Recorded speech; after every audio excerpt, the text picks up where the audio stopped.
You are listening to the CPA MOMS Podcast with Dawn Goldberg, CPA. This is episode number 146. CPA MOMS franchisees discuss their first year experience. Welcome to the CPA MOMS Podcast, the podcast where busy female accountants who also happen to be moms like you get practical support and solutions you need to have it all, a successful career and a happy family.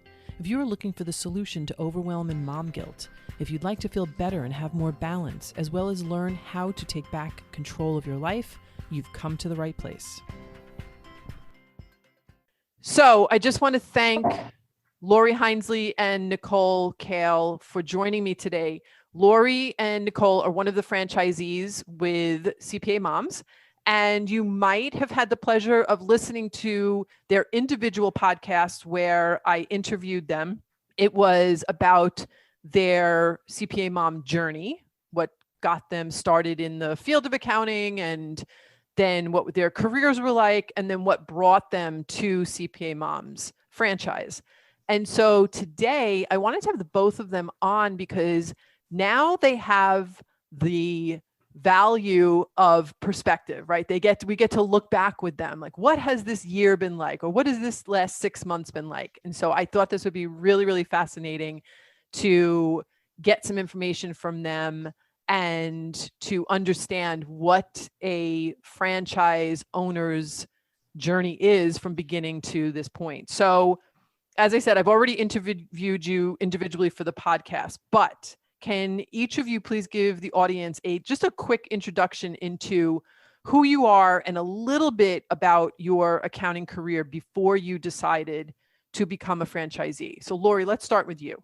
I'm Lori Hinelsey, and I started my franchise about a year ago in June of 2020.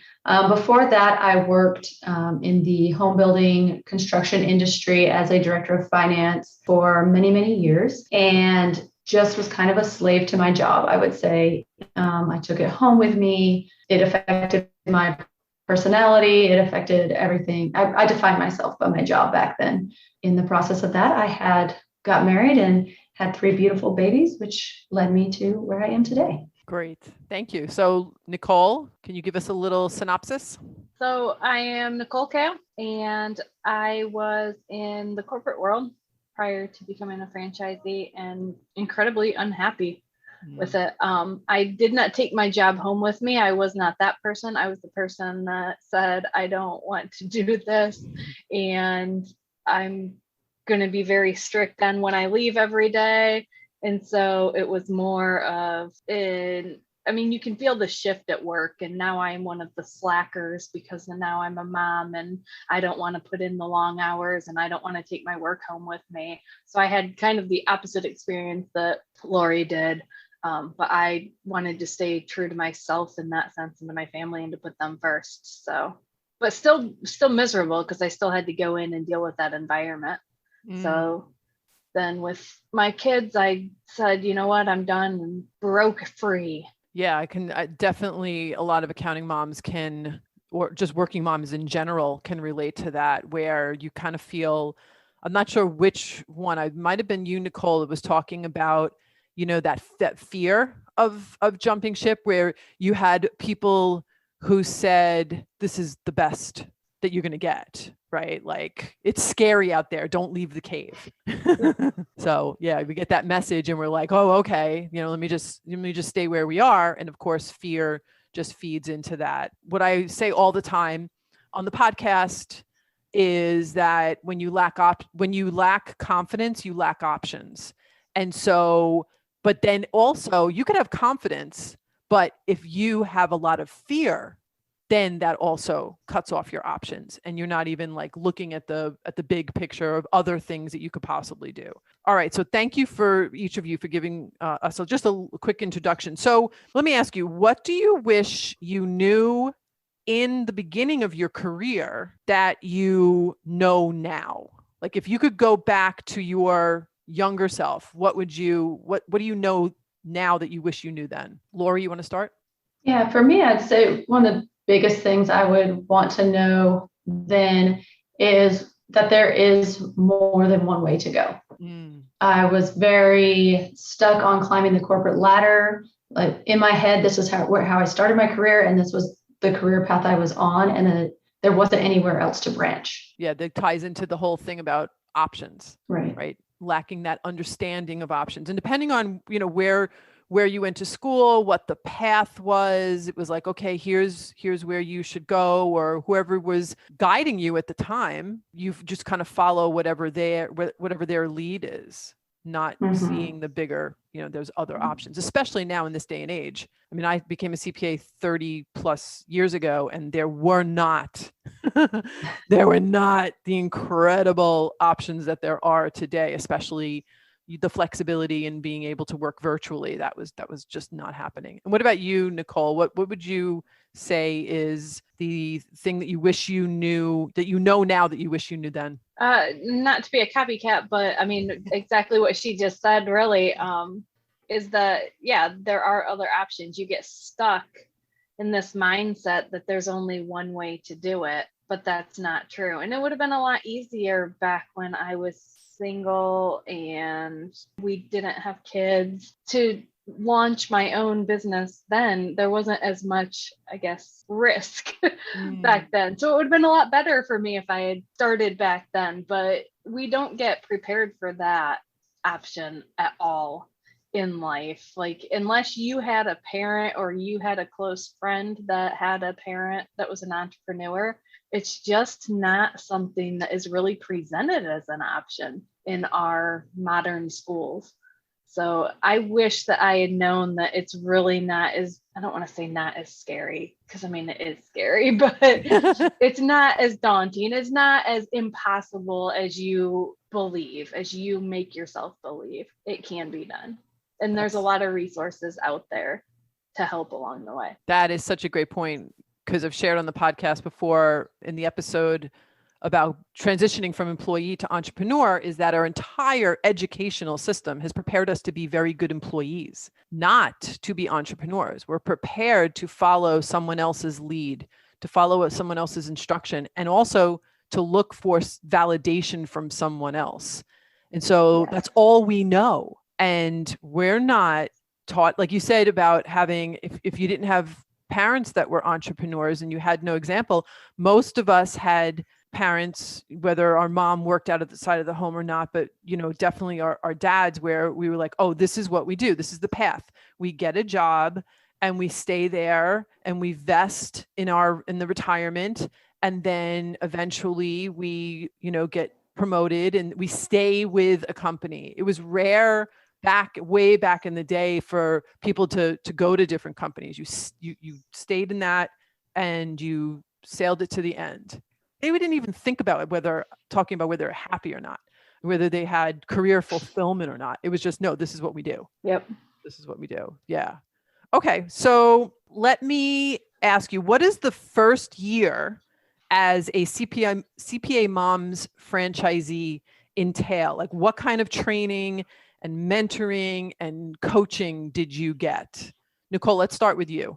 So I know I'll have a different story than Lori for sure. And I think most of the franchisees at this point, because I was involved with CPA Moms before and actually had gone through their Fast Start program, which is what it was called before, where I had done all of the training. I had done, the Fast Start to launch your business is basically what it was about. So I didn't have as much of that type of training at the beginning, but I know, and I'll let Lori speak more on that, but I know that is the usual path for people when they first sign up. So on top of that, though, just mentoring, the weekly meetings, us getting together and going over things and having little mini trainings here and there and going through some of the extra trainings on top of the weekly stuff. It's a support system, and it's invaluable to give you that confidence that you need to show up and put yourself out there and succeed. So you had already started to build your business with the Fast Start program. Was it called Agency at the time? Yes. Okay. Yeah. So you were part of that. And you might have touched upon this, I believe you did in the interview that I did with you one-on-one, but so you were already had started a firm. So what made you then become a franchisee? I mean, the agency was very different from the franchise program. It was just getting leads. So it was just somebody occasionally sending you a lead and saying, here, they're interested in accounting services, but you're on your own as far as, you know, figuring out how to handle it and how to onboard a client and all of that. You got some of that in the Fast Start program and some of that training. But after the training program was over and you moved to agency, you were on your own.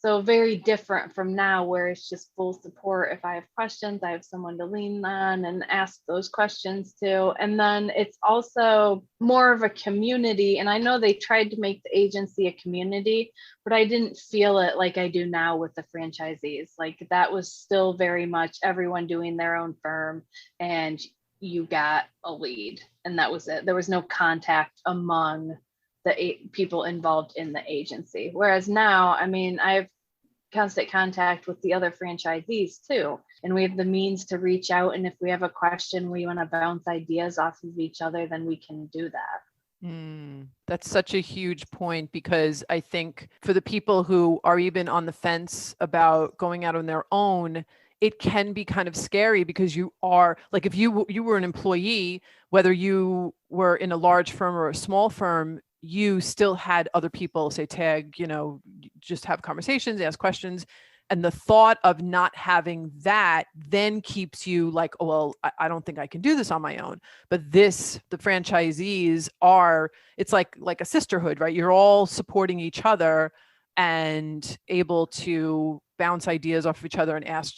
So you're not doing it alone. Even though you have your own firm, you're not doing it alone. Right. And I will say, since I had started my firm before becoming a franchisee, that was the hardest part of my first year, is not having anybody to bounce those ideas off, struggling to find those answers. And sometimes you can't find those answers and you have to kind of make up stuff as you go along, or figure out best practices by making the mistake and then, oh, that didn't work, try something else. So it's huge. And I really missed that I missed out on that in my first year, because I think that's the most important time to have it.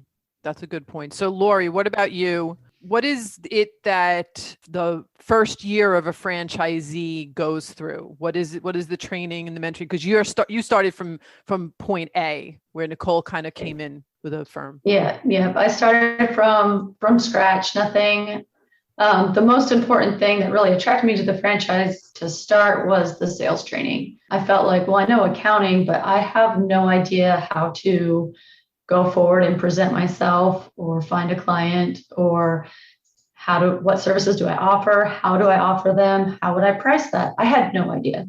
So the first, I think it's 4 weeks or so, was just all sales training, including pricing and buddy calls, where I got to actually, do mock sales meetings where I was presenting to a potential client.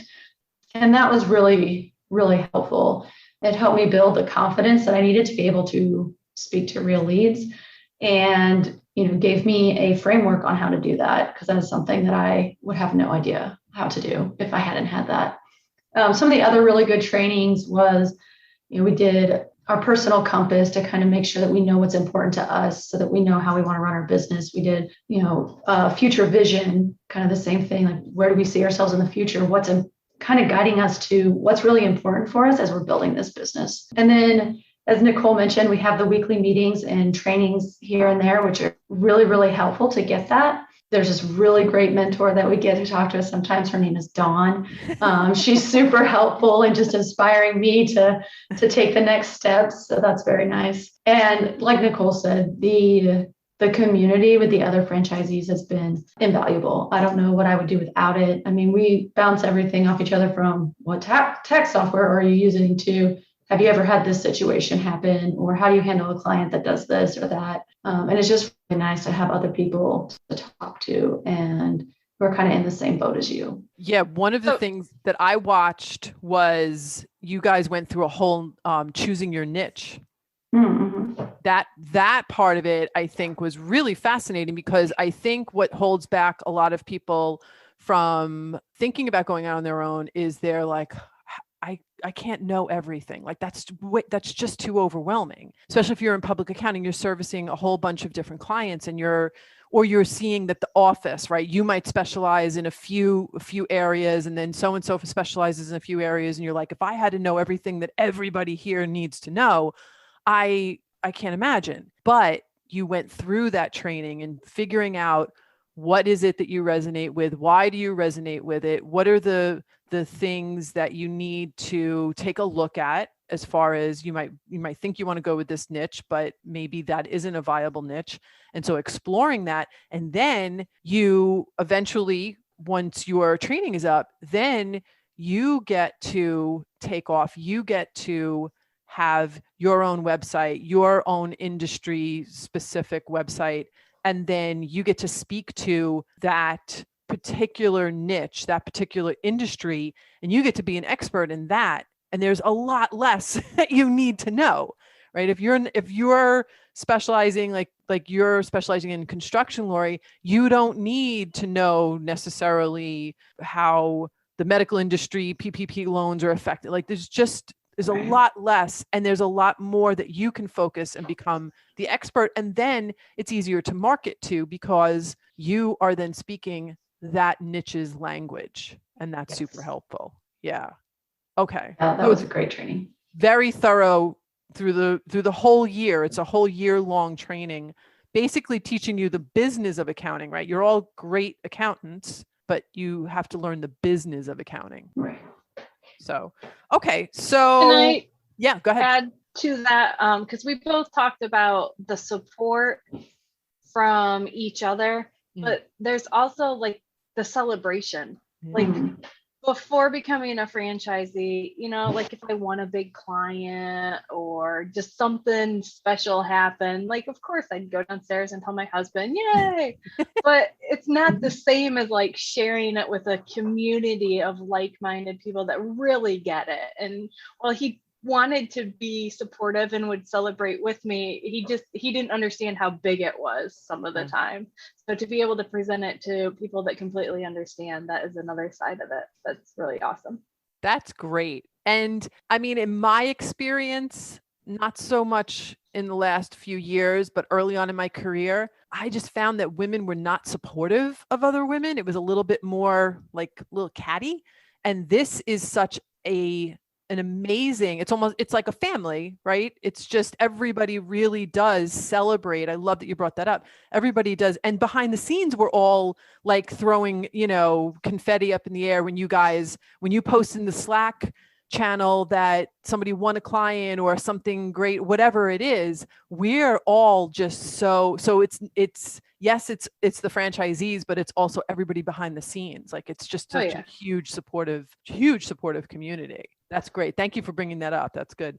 Okay. So the question is, what surprised you the most this first year as a franchisee? Did anything surprise you, and what surprised you the most? Lori, why don't you start with it? A lot of things surprised me. The two things that really surprised me the most was first, the confidence that I would get speaking to like leads or clients that I was really nervous about, being the face of the company and talking to people. So just the confidence that I was able to build in doing that, to where like the sales process is almost second nature now. So that really surprised me. And then the second thing that really surprised me was how quickly I would need to have people on my team. So not the support from the franchisees, which I had, from the very beginning, but actual employees on my team to help me so that I could continue doing sales calls. I really thought that at least for the first year or two, I would be a sole practitioner and I would be able to handle all of the things that I was going to do all on my own. But, just with everything that goes into running a business and, the level of service I want to give to my clients, I really needed to grow my team a lot faster than I thought I did. Well, that's a happy problem to have. A happy problem. I'm growing so big, I need to hire people. Exactly. Oh, no. And that is important, though, because if you've been an employee, the process of hiring people and building a team and what does that look like? And just there is a lot that goes into that. We're laughing about it, but there is a lot that goes into that. So to have that support also is incredible. Right. And there is training and support on hiring your team too. So that is another really important part. Yeah, that's a very good point. And Nicole, what about you? What surprised you the most this first year as a franchisee, even though you had started your business beforehand? Lots of surprises. How quickly everything took off. And how completely unprepared I was for it. I really thought I was prepared for it, but I was not. How many things that I thought I knew that I had no idea. And just all the things that you don't think about, because I hadn't thought about the whole hiring process and how I would handle that and where I would find people and then what I need to do to get them through the process. And then the paperwork that I need from that, like none of that had even crossed my mind. And then all of a sudden it's there and you're like, oh crap, I have no idea what I'm supposed to do. Oh, but thank goodness that I joined the franchise because they can help me through this. That's a very good point too, because it's just, you're now leaders. Right? You're not only do you have your own firm, but now you are in the leadership position when you have people underneath you. And so there's a whole nother layer, right? And that's a completely different feeling and a completely different responsibility. I mean, almost like having kids, that responsibility and weight that you feel on you, because now you're responsible for other people's lives and families. They're relying on that income, which means they're relying on you. And yes, that's pretty scary and overwhelming. Right. And to be part of a group that's all going through the same thing at varying degrees, right? Everybody's at different levels and ready to hire people, or, you guys are like the frontier people. You're like, all right, come on, learn from this, learn from that, learn from this mistake. Here's what I learned. And then you're just all sharing it, that's incredible. Okay. So if you're okay with it, can you share how much you grossed or targeted to gross in your first year? Lori, can you start? Yes, I think I probably should look this up. It's around $130,000 gross. Amazing. That's in your first year. In first year. Yeah. And that's from the time, like after my initial sales training. So the time I opened my business to the first year. So that's even a short 12-month, right? Because you went through the sales training for 4 weeks. Right. Well, I mean, like I started that year after that. Oh, you started in May and then you started in June. Okay. Right. Okay. And Nicole, are you comfortable sharing how much you gross? Yeah. So it's not my first year because I looked at, I know for 2020 and I technically signed on in November. So I'm changing 2 months there, but I should be at about 180,000. Nice. Wow. 21. I said 2020. 2021. In 2021. Did you expect that, or did that kind of blow your mind? No, that blows my mind. It blows even now, it still blows my mind. Yes. What about you, Lori? I did not expect that in 1 year. No. I was updating my goals actually, because I think I had that more like by the second year. Wow. I wanted that. So I'm about a year faster than I thought I would be. That's also, you had mentioned that in the beginning about the future vision piece of it. That is something that CPA Moms is very good about, and Mayumi is very, very good about having you literally understand what's important to you, right? With the personal vision, what your values are, what's important to you, but then to understand what your future vision is for your firm. And the reason you need to know that is simple. It's just, you can't, it's like not putting in a coordinate into your GPS and just expecting your car to get to wherever you want to go. You really need to have that, where is it that I want to go, and then have the steps to get there. It really is as simple as that. But as accountants, we can often skip that part, or we kind of focus on it for our clients and not necessarily for ourselves. So that's great. I love that you had that expected gross income in year 2 and you already did it in year 1. So what are you expecting? Do you have a percentage that you're hoping to grow the business? 100%. Nice. There we go. Just go big or go home, right? Nice. Good for you. Nicole, have you thought about it? I haven't. No, at not this yet. point. No. Okay. So what has been the greatest benefit of being a franchisee versus going out on your own alone? I know we talked about the community piece of it and having other people to support you. Is there anything else that has been a benefit of choosing to be a franchisee versus doing this alone? Nicole, what about you? Yeah, I think it's everything that we've talked about, just the network, the support, the training, the emphasis on doing it your way and knowing what's important for you and doing it for those reasons is probably the greatest benefit, because you can find that support and you can find people that will hooray with you. You can get that in the corporate world, but it is generally a very boxed in view, like if you're doing it this way. Whereas this, it's like, well, what's important to you? What do you want? What's your future vision? You know, what is your compass, your true north?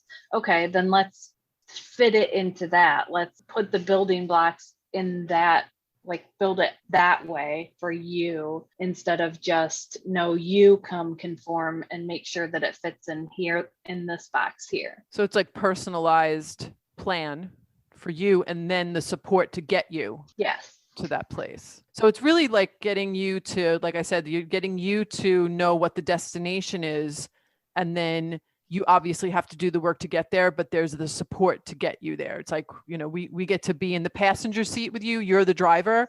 We get to be in the passenger seat with you. You're not in the car alone, but we're getting you to the place that you want to go. Right. We're together. Okay, Lori, what about you?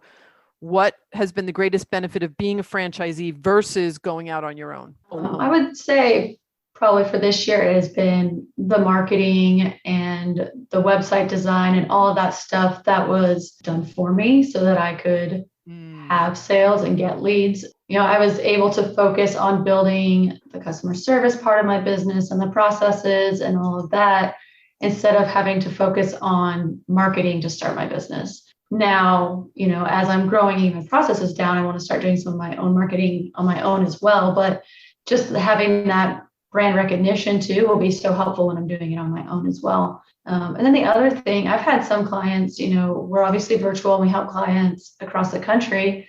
And they'll be like, well, what if you don't know this about my state? Or what if you don't know this exactly? And being able to tell them that I'm a franchisee with a group of other CPAs that across the country that know, you know, specialize in different things, and I have people to bounce things off of, it makes them feel a little bit more comfortable. And then they also are excited that they can have that comfort of almost like a big network, but still be supporting a small business, because small business owners love to support small business owners. It's what we like to do. So they kind of get the best of both worlds there. Wow, that's such a great point. You're getting that one-on-one attention from a small business owner, but you're part of a larger network, and the brand recognition. Mm-hmm. That's a really great point. Because when you're on your own, you're in a sea of, I don't know where you guys live, but here in New York, you can throw a rock and hit an accountant. So to be able to stand out and to be able to make those connections where they feel like they're getting that personalized attention is so important, but yet to be part of a group and to be part of a bigger network. And you can ask, like you said, ask those questions. It's not just me and, you know, I have to recreate the wheel. Somebody else may have dealt with it, and you get to have that feedback from each other. Okay. So I think we touched upon it, but what's next year's vision for your firm and for your family? Lori, why don't you start? Yeah, so next year's vision for my firm is hiring a couple more people so that I can continue to grow without increasing my hours. I think that's the biggest thing. I want to really stick around that 30-hour-a-week mark so that I can, quite frankly, pick my kids up from school when it's time for them to get picked up from school. And so that's really the vision all wrapped together, is keep growing while hiring more people and, you know, be able to pick my kids up from school. That's wonderful. That's a very good goal to have, especially as a working mom with 3. Now, how old is your oldest now? My oldest is 6. So they're 6, 4, and 1.5. Wow. Amazing. And Nicole, what's next year's vision for your firm and for your family? So same thing, more growth for sure for the firm, stabilizing. And now that we're all getting processes in place and getting more familiar with how I want to work and how I like doing things and just figuring all of that out. And then just growing, expanding what we're doing, the services we're offering to each client, and then also adding new clients and just kind of still figuring out some of the stuff, getting everybody on the right seat in the bus and solidifying as a team. And then for the family, so my oldest starts school next year. Aww.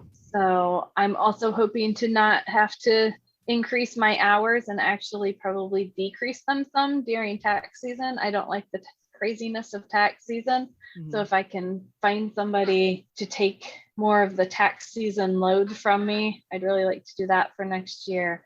And then be able to, volunteer days at school and be able to pick him up and be involved in anything that he gets involved in. All right. All you CPAs out there in public accounting who just finished up the most insane tax season and the most insane year ever. Did you hear what she said? She wants to spend less time during tax season. She wants to be more involved with her children's lives during tax season. And she gets to hire somebody who loves to do taxes. Yes.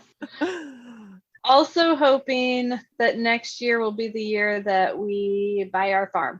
You're buying a farm? Yes. Nice. I would like to transition to more sustainable living. So get the firm stabilized so I can actually buy a farm and kind of focus on that a little bit more than the farm. Well, that's balance. That's balance right there. Good for you. All right. So in the last minute, are there any last things that you would like to share? Is there any message to anyone who's listening that might be on the fence, that might have thought about leaving their job? They're miserable. I mean, it's, after the second quarter estimates went out on June 15th, I think everybody's like, do I really want to do this for a living? I had posted something in the Facebook group. Have you ever considered leaving the profession of accounting? And I think we got the most responses. So having gone through the franchise process and building your own firms, is there anything that you would like to share? Anything that we didn't talk about in this last minute? Nicole, why don't you start? Yes, it can be done. And you got to take that leap, even if it's scary, but it's so worth it. And it's not easy. Like, I'm not sure that we touched on that at all, but it's not easy. Mm-hmm. And it's not always 30-hour weeks, and it's not always rainbows and butterflies, but you love it and you're passionate about it, and it makes it so different. And you still look at, I still look at the fact that I go down and see my boys at noon every day. And, some days I have to hop back on. I have to come back to the office for a little bit more work, but I'm involved in their life so much more than when I was in the corporate world. They see me and they spend hours with me every day. It's not like an hour before bedtime or 30 minutes before bedtime when I just got home from the office or anything like that. So it's hard, but it's worth it. And you make it fit into your schedule, and just the flexibility of it is amazing. That's amazing. And Lori, what about you? Is there anything that you would say or anything that we didn't talk about that you'd like to share? Yeah, I had a million excuses on why I couldn't leave my job before. My husband is self-employed. He's an entrepreneur. So I was the stable paycheck and the insurance and all of that stuff that gets even harder to leave as you have children.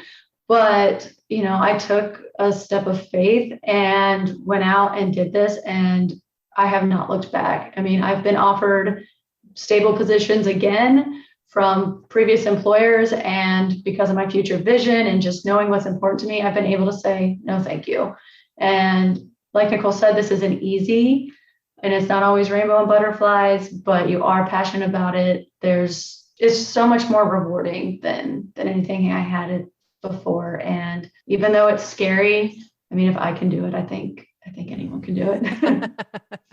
It's so important what you're saying, both of you, is that, yes, we're not trying to tell you that it's going to be simple, but the effort that you put in, right? You were putting into a job and somebody else was reaping the rewards for it, and you were just getting, your salary, you were getting paid for your value.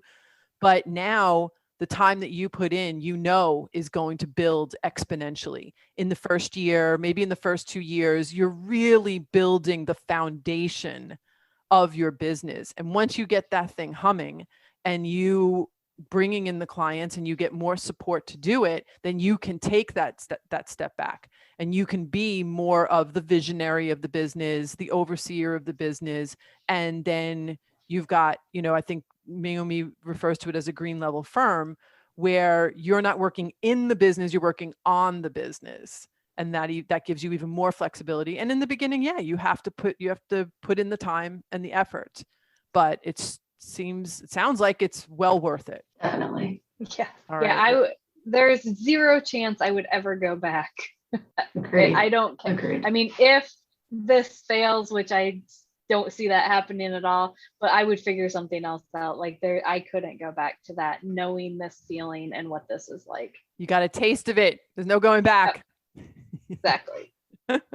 Well, thank you so much for your time. And I really appreciate you sharing a little bit more. Like I said in the beginning, we had our individual podcasts where you shared your journey to becoming an accountant and then becoming a franchisee. And now we get to hear, so how did it go? How has it really been this first year of your franchisee life? And we're just so thrilled to have you guys as part of the CPA Moms family. So thank you so much, Lori, and thank you so much, Nicole. Thank you. All right. Thank you. Thanks, ladies. You're awesome. Thank you so much for joining me today. If you like what you heard, be sure to click subscribe on your podcast app so you never miss an episode. At CPA Moms, we pride ourselves on being the e-harmony of the accounting world, making it possible for business owners to have their accounting needs met by amazing CPAs that are moms just like you. Whether you are an accountant interested in growing your own solo mompreneur business, or perhaps you are looking for flexibility to work from home, or maybe you are looking to grow your current firm or team, CPA Moms has what you are looking for.